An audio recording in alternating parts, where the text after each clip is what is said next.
Namaste, and welcome to our continuing series on the life divine with our beloved Ranga. We are in the chapter Towards the Sevenfold Knowledge, and we begin on page 768 at the same time.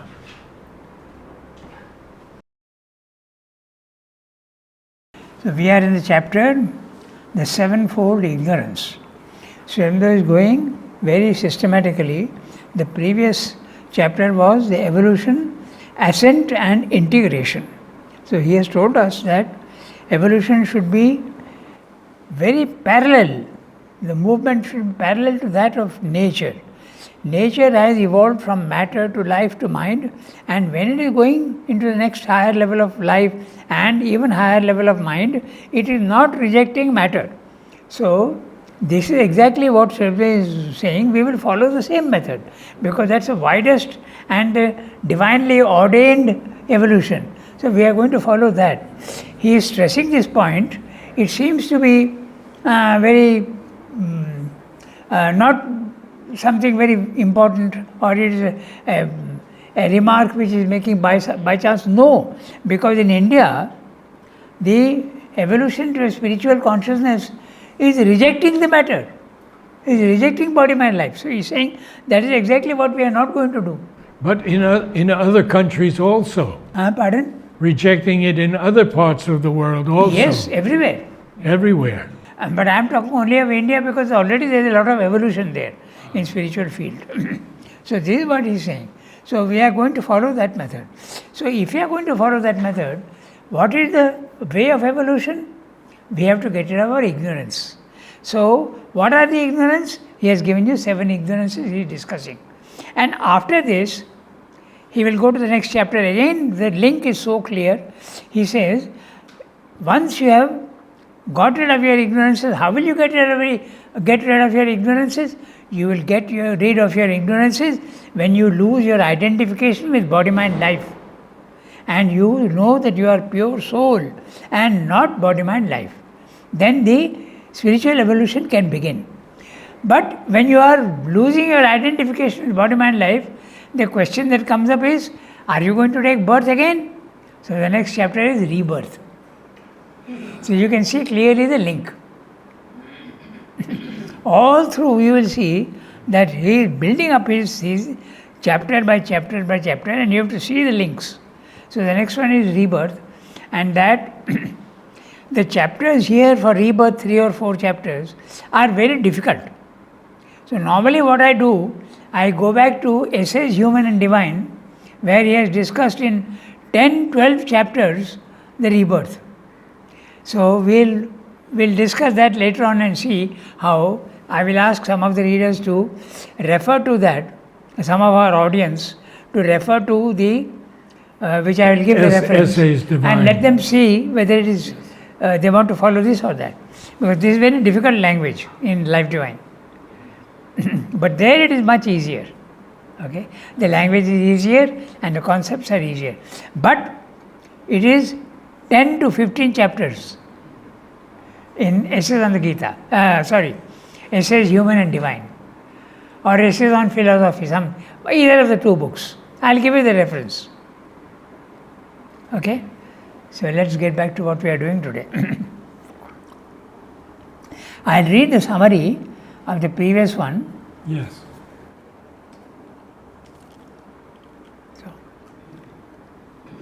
So you remember he has discussed immortality last there. Now immortality is of 2 types, he has told us. One is when you realize that you are not the body, mind, life and you are pure soul.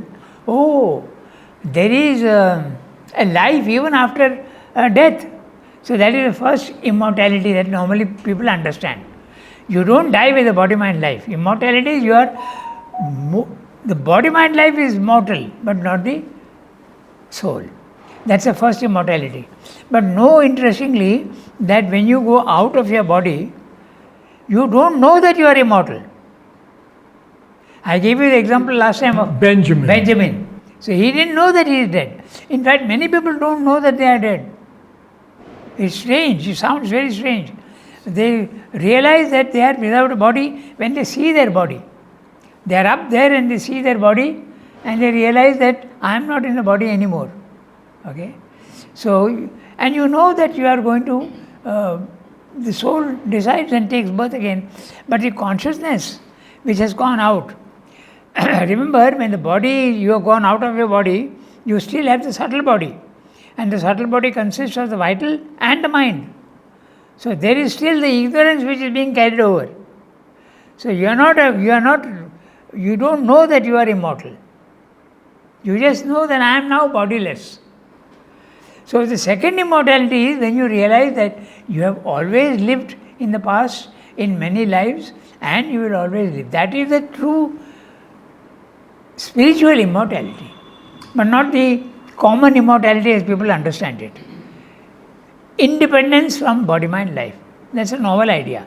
That's immortality 1 and that is immortality 2. That he has discussed. Okay, so. Summary. Yeah, I'm going to read the summary. So what exactly is immortality? It is certainly not the survival of the personality after death of body. This is what we discussed just now. There are two terms for the concept of immortality. The first is the realization of the eternal existence of the soul, irrespective of all conditions, physical, supraphysical. It is the eternal existence of the individual soul outside time and space. But man's soul is also immortal in time and space. So that's the first one. When you go out of your body, mind, life, you are not gone out of time and space. Necessarily. You are still in time and space. So that's the first immortality that he is talking about. Okay?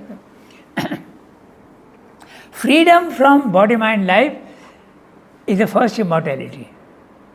But the real immortality is you know that you have always lived. You are uncreated. You are unborn and you will remain always. Unless you want to dissolve yourself, like in the Buddhist religion. You want to get rid of even personality. The first is the realization of the eternal existence of the soul, irrespective of all conditions, physical or supraphysical. It is the eternal existence of the individual soul outside time and space. So when it is outside time and space, then you realize that you are immortal. And you are not body, mind, life, you are pure soul. But man's soul is also immortal in time and space. The first immortality is the eternity of the soul, which is timeless and spaceless. The second immortality is the eternity of the individual soul, which undergoes repeated births and deaths in time and space. So when you are going on coming back into the world through rebirth, that is immortality in time and space. But when you realize that you are pure soul, independent of, and you don't need to take rebirth anymore, then that is true immortality. But note interestingly that when you realize your true immortality, it doesn't mean to say that you cannot take birth again. You can, you have a choice. The Indian idea is you must somehow or other manage to get rid of your rebirth. That's all. And live in the higher worlds. But no, you have a choice.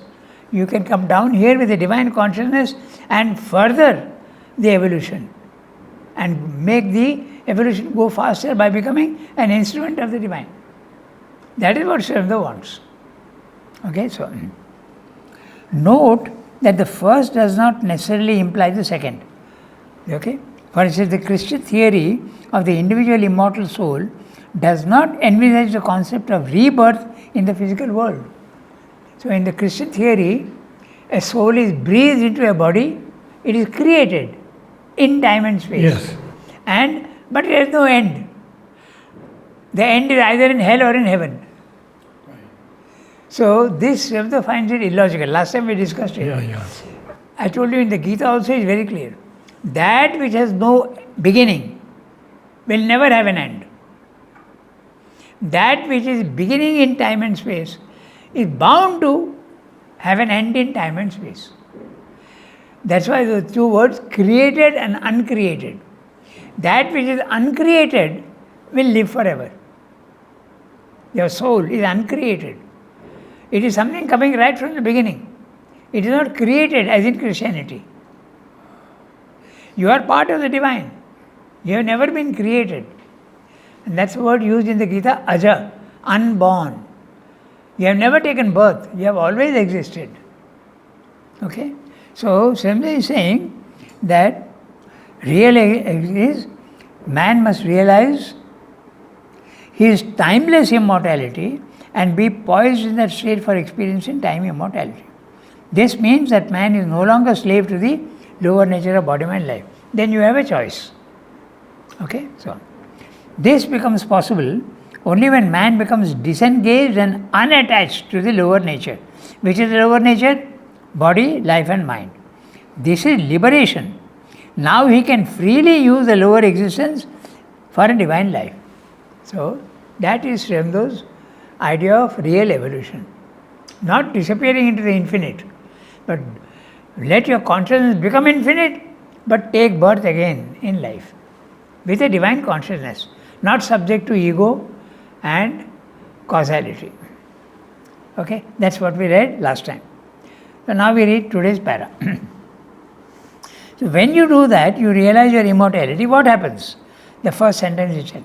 At the same time, we get rid of the egoistic ignorance. So now he is giving us the fifth ignorance. Sorry, he is giving us the fourth ignorance. The first was the constitutional, the second was the psychological, the third was the temporal, and now the egoistic. When you escape, the ego disappears. So that's the egoistic ignorance, it disappears. At the same time, we get rid of the egoistic ignorance. For so long as we are at any point bound by that, the divine life must either be unattainable or imperfect in its self-expression, if you have an ego. If you have an ego, divine life on earth is not possible. For the ego is a falsification. The ego is a falsification of our true individuality by limiting self-identification of it with this life, this mind and this body. So long as you are identified with life, mind, body, you have an ego. It is a separation from other souls which shuts us up in our own individual experience and prevents us from living as a universal individual. When I am in my body, mind, life, I don't know what's going on outside. I don't know you, I don't know you, I don't know what's going on in the cosmos. I am shut up. So that is ego. But when you go realize that you are not, you become immortal, then the ego disappears. Okay? That's what he will tell us. It's a separation from other souls. Actually, your soul and my soul is the same. So I should realize that.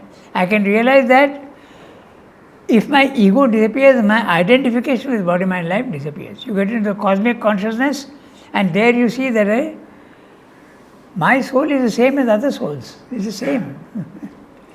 But it does seem that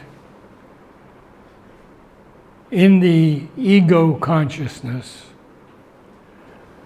this whole life is a very slow process of evolution. Yes, that's right. Very slow. It's very slow. And it becomes much faster as you realize that you are immortal and you are pure soul. It goes much faster. There are difficulties. It's not that there are no difficulties, but it is much faster. So it is like there is the ocean and there are these waves. You are a wave, I am a wave, everybody is an individual wave.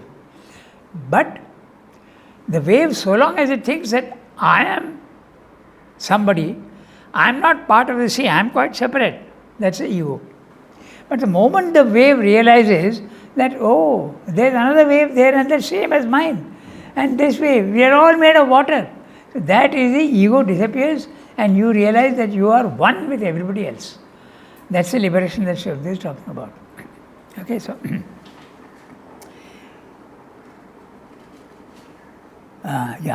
it is a separation from other souls which shuts us up in our own individual experience and prevents us from living as a universal individual. It is a separation from God, our highest self, who is the one self in all existences and the divine inhabitant within us. So it is when the wave realizes that it is very much a part of the ocean. It is the ocean that is making me, and the other wave is exactly like me, and we are the same. So that is what it doesn't shut you up anymore. The ego is that which shuts you up. Okay, so then you realize the self in all existences and the divine inhabitant within you. You realize your psychic also. As our consciousness changes into the height and depth and wideness of the spirit, this is what happens when you go out of your body-mind life. The ego can no longer survive there. It is too small and feeble to subsist in that vastness and dissolves into it. The ego disappears. For it exists by its limits and perishes by the loss of its limits. The being breaks out of its imprisonment in a separated individuality, becomes universal, assumes a cosmic consciousness in which it identifies itself with the self and spirit, the life, the mind and the body of all beings. We become one with everybody else. Even in the body, it's not that I can, your thoughts are my thoughts, okay? When you identify yourself, your thoughts are not my thoughts. It's very interesting. We can discuss that for a fairly long time. But there are three types of knowledge. One is when I am not identified with my body, mind, life, I can see your thoughts. It's already much better than the normal ego consciousness. I can see your thoughts and I can see your emotions, but they are your thoughts and your emotions. That is when you are going outside your body, mind, life. But when you go into a cosmic consciousness and you identify yourself with everybody else's thoughts are part of your own thoughts. They are my thoughts. That is how Mother and Sri Aurobindo help sadhaks. They identify themselves with the sadhak, and their problem, the sadhak's problem, is now Mother's problem. And she can solve it easily. But then once she has solved, the sadhak must be able to receive the solution. That reception is very important. And not go back. Yeah, that's right. And usually you do go back. You don't receive. But some amount of progress can be made in that way. So, the being breaks out of its imprisonment in a separated individuality, becomes universal, assumes a cosmic consciousness in which it identifies itself with the self and spirit, the life and mind and body of all beings. Note also, interestingly, body. And sometimes it is not even something very, very spiritual. I give you an example of precisely that Edgar Casey. Okay? So, it's very interesting. This will make you understand his abstract language. So, this Edgar Casey had a problem with his body. Okay? But the doctors could not identify the problem. You can't identify the problem. So, there was some suggestion of a hypnotize Edgar Casey and let him look into himself and see. So they did that and they found that he could say what the problem was. So then he realized that I have the capacity to look into myself and identify my problem. Then he found that he can identify himself with others' problems. So the doctors are utilizing him for that. Okay? So this is that's exactly what Mother is doing. She is identifying herself with you, seeing what your problem is and curing it. Maybe Edgar Casey could not cure, but he could see the problem. Now the doctors can take over and do whatever they have to do. Okay? So this is what is being said, a cosmic consciousness. And this goes with the body also. Again, I refer you back to that yogi who identified himself with the animal being whipped. And the whip marks came on his body. So, not subtle body, physical body. The marks came on his body.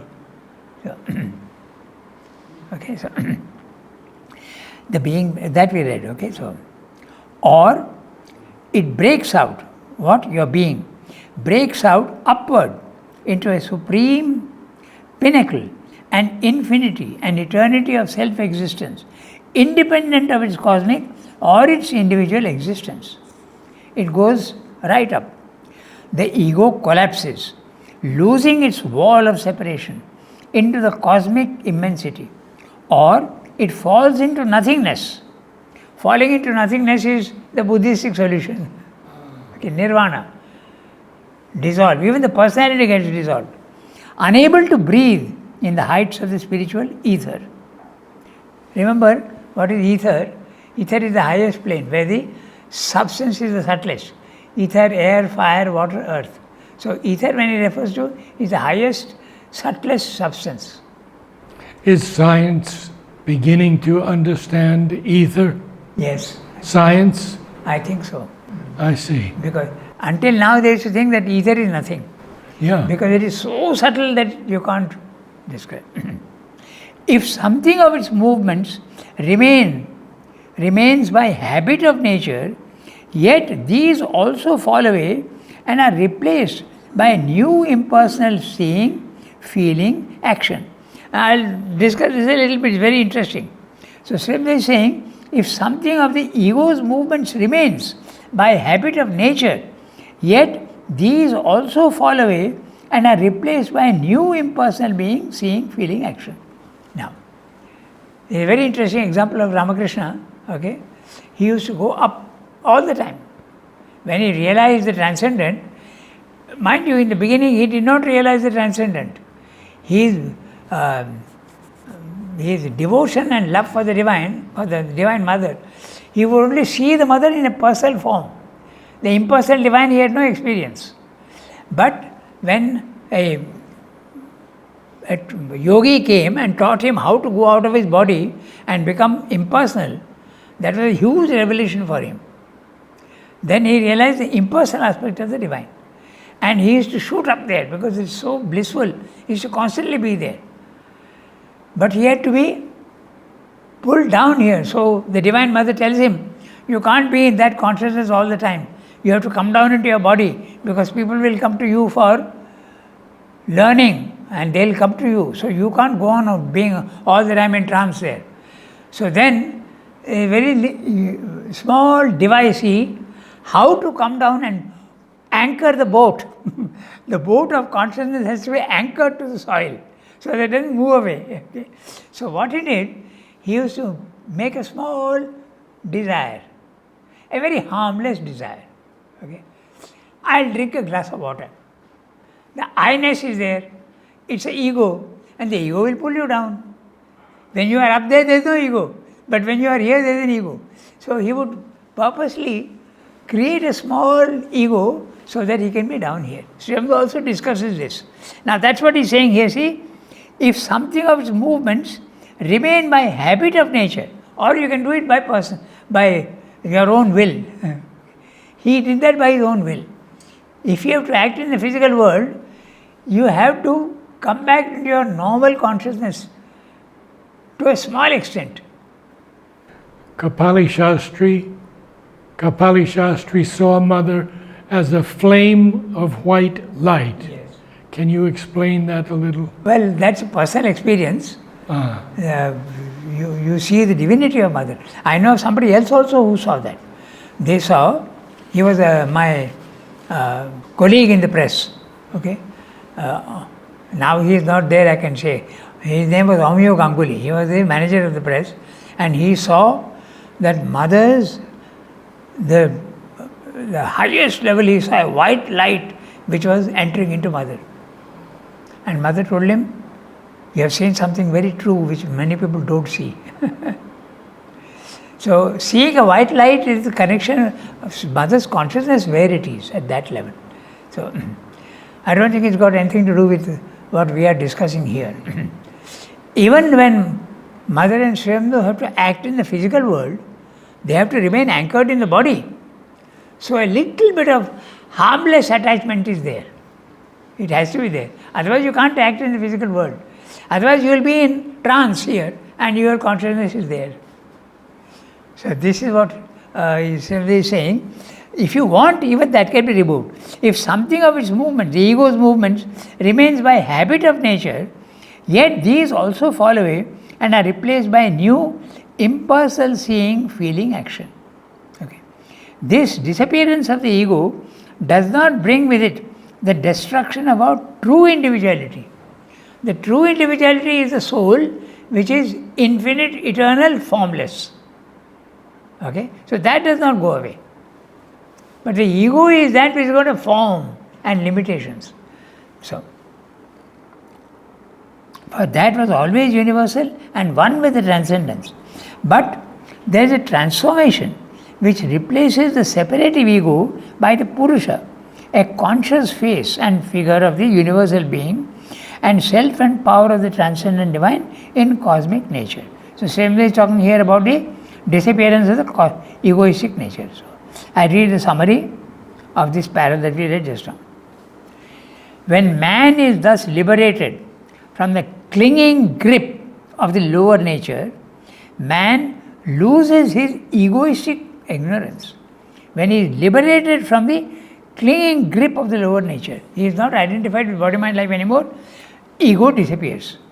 The ego is that device of nature which shuts man within the narrow limits of his body, life and mind.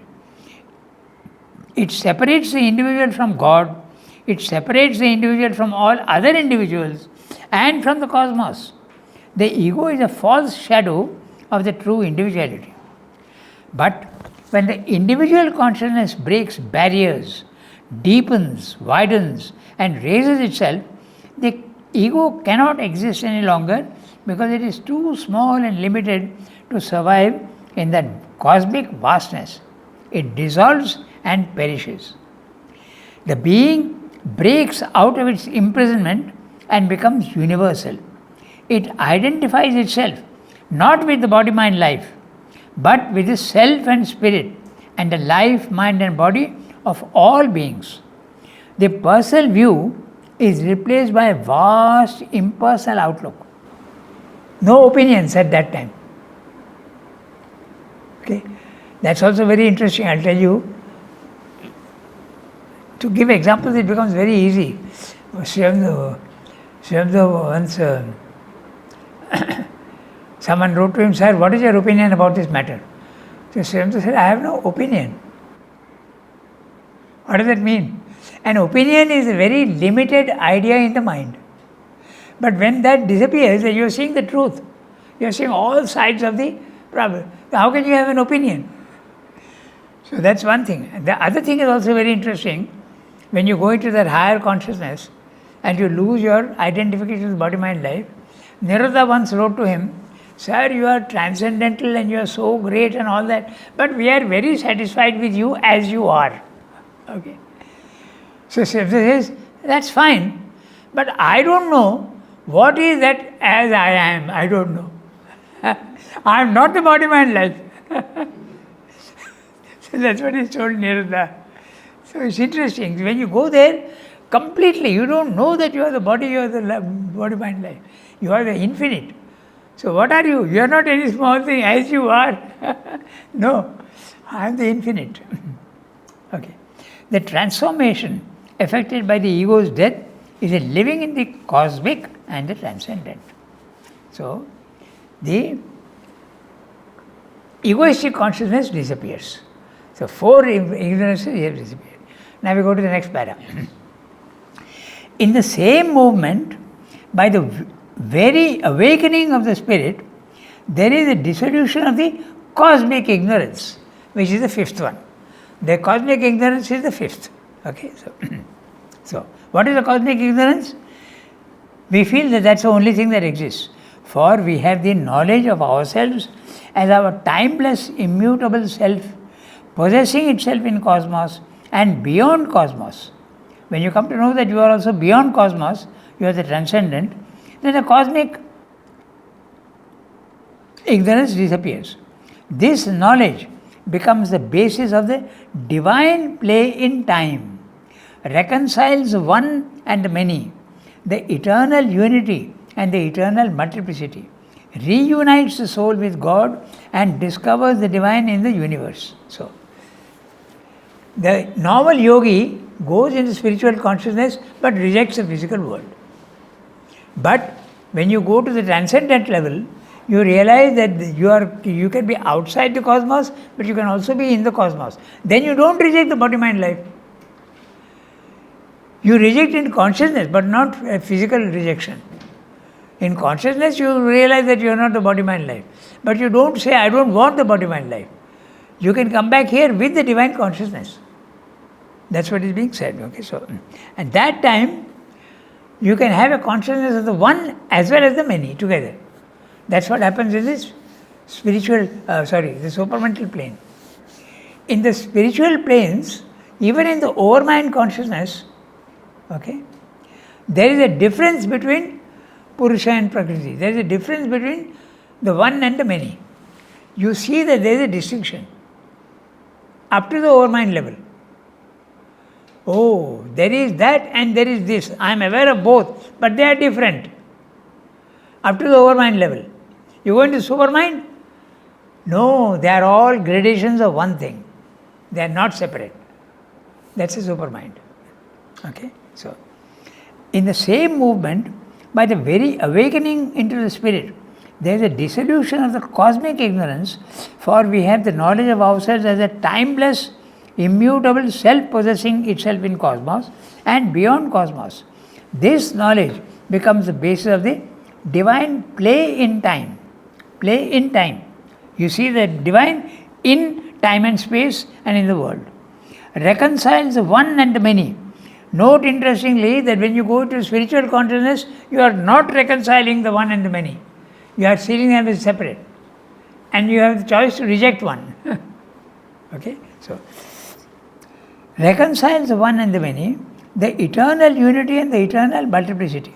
Reunites the soul with God and discovers the divine in the universe. And that is the reason why you can have power to change things also in the physical world. So that can happen when you go to the supramental level. Okay? It is by this realization that we can approach the Absolute as a source of all circumstances and relations. Now, what is this Absolute? So we go back to our three levels. The level in the Gita, it is given as the Kshara, the Akshara and the Purushottama. Or you have the physical world, the dream world and the absolute world. So the absolute is the third world. You can identify it with the supermind. Okay? The absolute is that which is one everywhere. Okay, so as a source of all circumstances and relations, possess the world in ourselves in an utmost wideness and in a constant dependence on its source. Okay.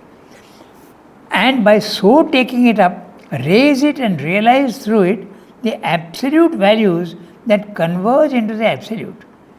If our self-knowledge is thus made complete in all essentials, in all its essentials, our practical ignorance, which in its extreme figures itself as wrongdoing, suffering, falsehood, error, and is the cause of all life's confusions and discords, will yield its place to the right will of self-knowledge, and its false or imperfect values recede before the divine values of the true consciousness force and Ananda. So again he uses the words true consciousness force and Ananda. He is saying that when you go to the supramental level, you have the power to change all this, and also you can link the higher values with the lower values.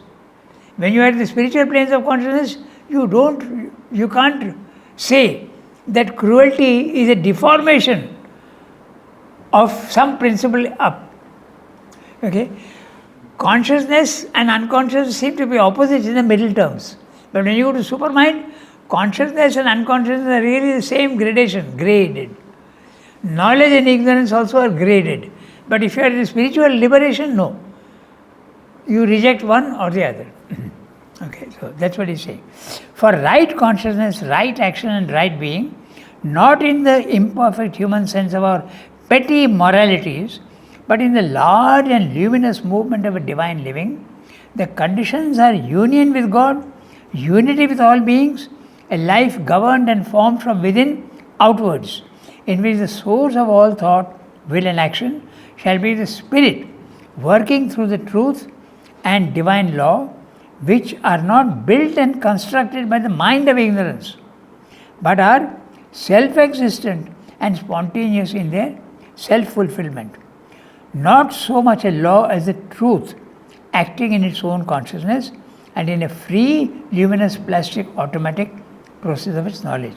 So it is making a distinction between when we say that you realize that everything is one, that consciousness and unconsciousness, knowledge and ignorance, the one and the many are linked. It's not that you are seeing cruelty as you are seeing when you are here. You see it very clearly as a divine principle which is distorted and gone, it has darkened itself and gone distorted. You see the whole and you see the purpose also of the cruelty. You keep asking about that Second World War cruelty of the Germans. So if you are in that consciousness, you will see that it is part of the whole divine plan.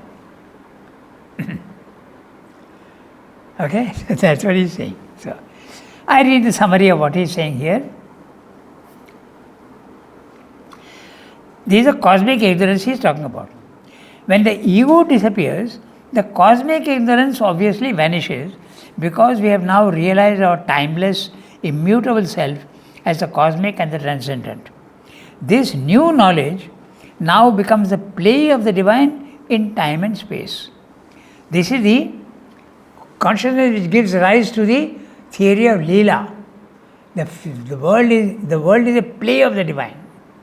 There is nothing wrong here, essentially. It's a play of the divine.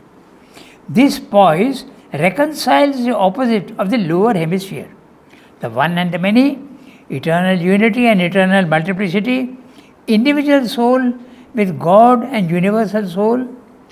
Man discovers the divine in the cosmos. Now, with this knowledge, he can approach the absolute. And the absolute is, as I said, Kshara, Akshara and the Purushottama, the third level. The first level is the physical world, the second level is the spiritual planes of consciousness, third level the supermind. So that's the absolute.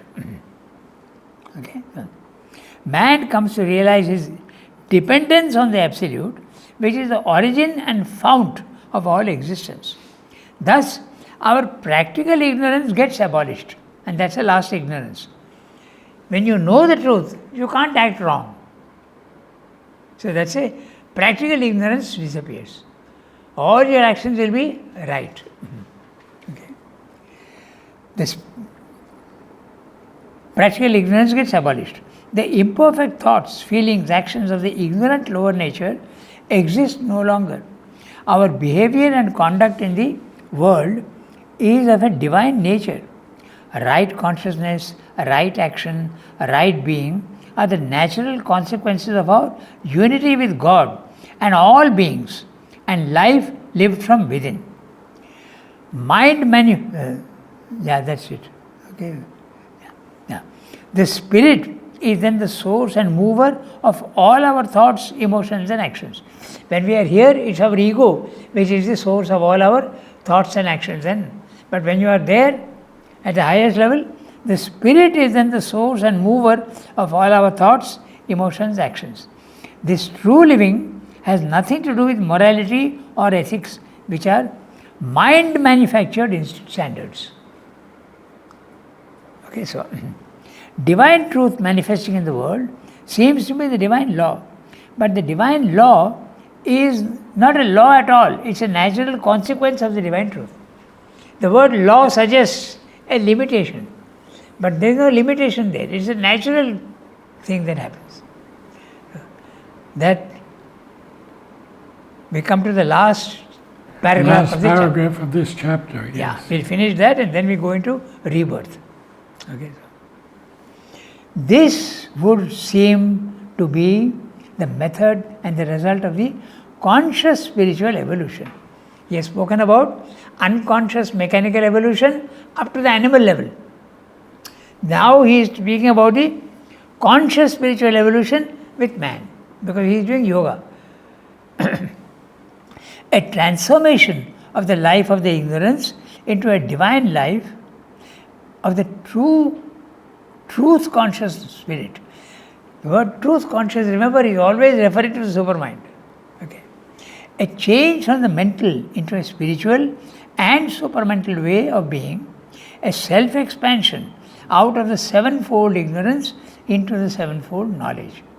This transformation would be the natural completion of the upward process of nature as it heightens the forces of consciousness from principle to higher principle until the highest, the spiritual principle, becomes expressed and dominant in her. Who is the her? Nature. Takes up cosmic and individual existence on the lower planes into its truth and transforms all into a conscious manifestation of the spirit. Transforms means in your consciousness. The things here remain the same. Don't think that everything gets transformed here. For you, they get transformed. Okay. The true individual, the spiritual being, emerges. Individual yet universal. Universal yet self-transcendent. Life no longer appears as a formation of things, and an action of being created by the separative ignorance. So, he has discussed these ignorance. So, what are the ignorances? Just a summarizing of all the 7 ignorances. The first is the constitutional ignorance. We don't know that our body is made of matter, not mental realization. It has to be a spiritual realization. Our vital is made of prana. Our mind is made of the plane of mind. This is the constitutional. Then the psychological ignorance. The psychological ignorance is that I am not this. I am also the subconscious, I am also the inconscient, I am the superconscious, I am the intraconscious. That's what I am. That's the psychological ignorance. The temporal ignorance. You don't know that this is your only, you think this is your only life. You have had lives before in time and you will have lives in. That is the temporal ignorance. Then you have the egoistic ignorance. The ego is that which binds you down here. And if the ego disappears, then you get the ignorance of the absolute. That I am from there and everything is there. That's the next one. Then the cosmic ignorance, and finally the practical ignorance. So when you go there, this is the Srinath's plan of divinization of matter. If the 7 ignorances disappear, then a divine life on earth is possible. So the philosophy now, that it reads philosophy of rebirth, but you have to, why is he jumping? Then you have to think that when will the ignorance disappear? When you lose your identification with body-mind life. And when you lose your identification with body-mind life, what's happening? The soul has gone up and takes birth again. Or need not take birth again, depends on the individual. So then the question of rebirth comes up. When does rebirth come? When does it not come? All this is the, so this is the philosophy of rebirth. The Swami is saying philosophy of rebirth and is discussing it as though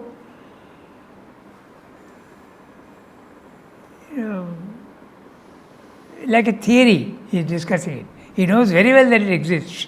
Okay? But sometimes you will see the language, let us suppose that this is there, let us suppose that this is there, in that way. So, I read the quotations, okay, from the Gita. The first is from the Gita and the second is from the Shvetashvatara Upanishad. An end have these bodies. Antavanta ime deha. That's the reference in the Gita.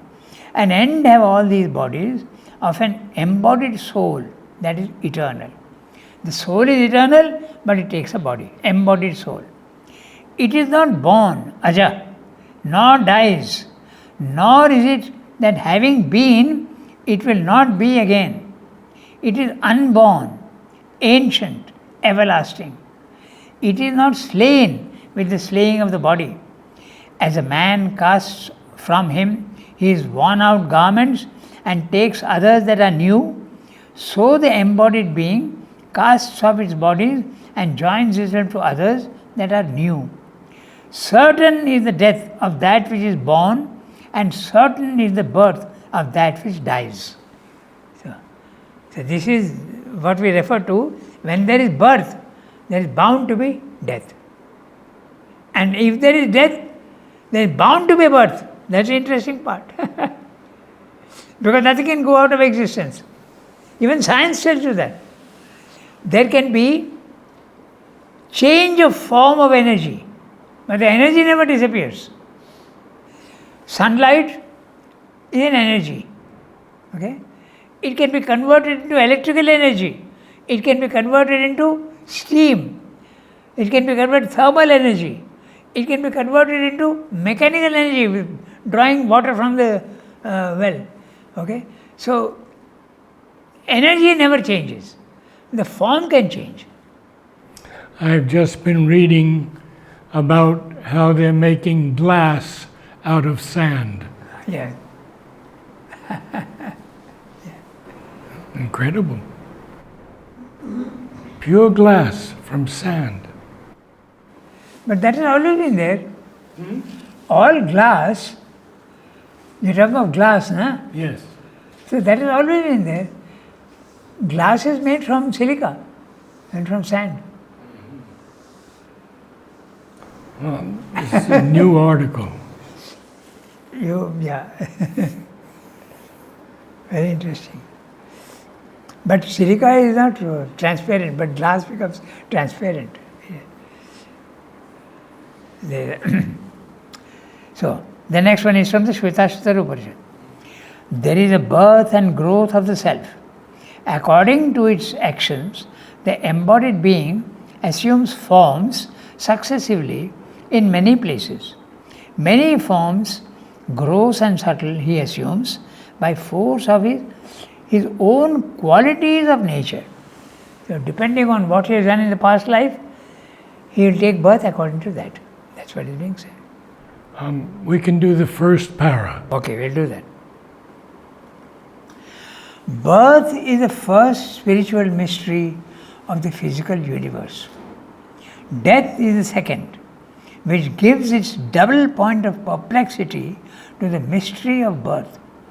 For life, which would otherwise be a self-evident fact of existence, becomes itself a mystery by virtue of these two, which seem to be its beginning and its end, and yet in 1,000 ways betray themselves as neither of these things, but rather intermediate stages in an occult processes of life. At first sight, birth might seem to be a constant outburst of life in a general death, a persistent circumstance in the universal lifelessness of matter. On a closer examination, it begins to be probable that life is something involved in matter, or even an inherent power of the energy that creates matter, but able to appear only when it gets the necessary conditions for the affirmation of its characteristic phenomena and for an appropriate self-organization. But in the birth of life, there is something more that participates in the emergence.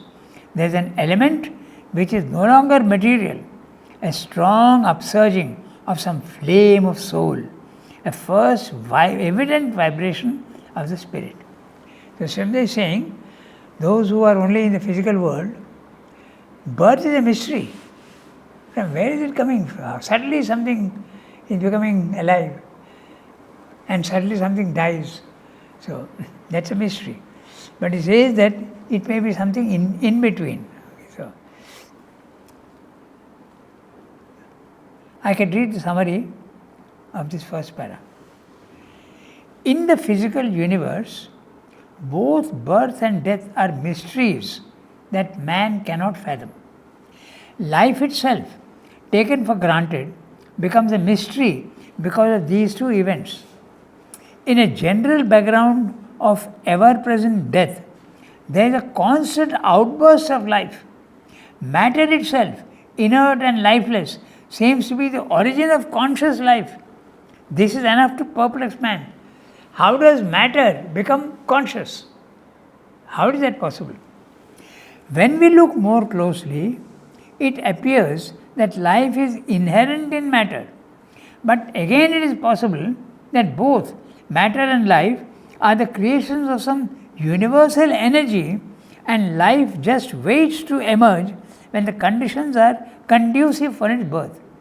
Thus, both matter and life seem to be the creations of some spirit. That's what he's saying here. So, if you look very closely, he means have a with spiritual sight. So, we stop here today. Yes. Thank you, Ranga. Namaste all. Namaste. We will continue with chapter 20 next week.